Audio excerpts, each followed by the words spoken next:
নির্বাচন চাই। আমরা কোন নির্বাচন চাই? আমরা লেভেল প্লেইং ফিল্ড চাই। সবার জন্য সমান অধিকার থাকবে, সমান সমতল ভূমিতে আমরা বলবে হ্যাঁ আমরা রাজি। কিন্তু আমাদের কিছু প্রতিপক্ষ আছে, হঠাৎ করে ওই যে বলে যে ওয়েদার কক, এটা ইংরেজিতে বলে ওয়েদার কক, অর্থাৎ বসন্তের কোকিল। কিছু আমাদের প্রতিপক্ষ আছে, এই বসন্তের কোকিলরা গত 17 বছর কোনদিন কোনো কথা বলে নাই, কিন্তু হঠাৎ করে মনে হয় যে জিঞ্জির খুলে ওনারা স্বাধীন হয়ে গেছে। কারণ টেলিভিশনে দেখবেন, আপনি খবরে দেখবেন, তাদের প্রচার আগে হয়। আল্লাহ বলেছেন, এবং আমাদের অন্য যারা ধর্ম অবলম্বী তারাও জানেন যে উনি যারা সীমা অতিক্রমকারী তাদের সহ্য করে না।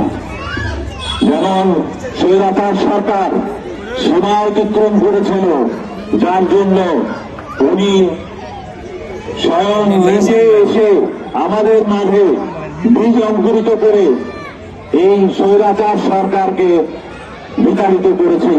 অনুরূপ এই যে আমাদের যে প্রতিপক্ষ আছে তাদের ডানা গজেছে, তারা ডানা মেলে বিভিন্ন ধরনের অপপ্রচার করছে, বিভিন্ন ধরনের কুচাল চালাচ্ছে, যাতে কোনো কারণেই একটা সুষ্ঠু নির্বাচন না হয়।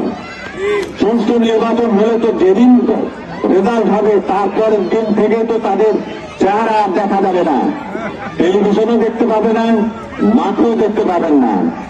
তাই তারা সবাই চায় যে এই যে আমাদের নির্বাচন আছে সেটা যাতে ভণ্ডুল হয়ে যায়, এবং তার জন্য তারা দেশে শুধু না, দেশে বিদেশে সব জায়গায় ষড়যন্ত্র করছে। এই ষড়যন্ত্রের মোকাবেলা কিন্তু আপনাদের করতে হবে। আপনারা যখন স্বৈরাচার সরকারকে 17 বছর পরে উচ্ছেদ করতে পেরেছেন, ইনশাআল্লাহ এদের বিএনপি তারা কোন সময় এই চাঁদাবাজিকে বিশ্বাস করে না, কোন সময় সন্ত্রাসে বিশ্বাস করে না। এটা আচরণবিধি ভঙ্গের স্বামী, সেটা আমরা তুলে ধরব।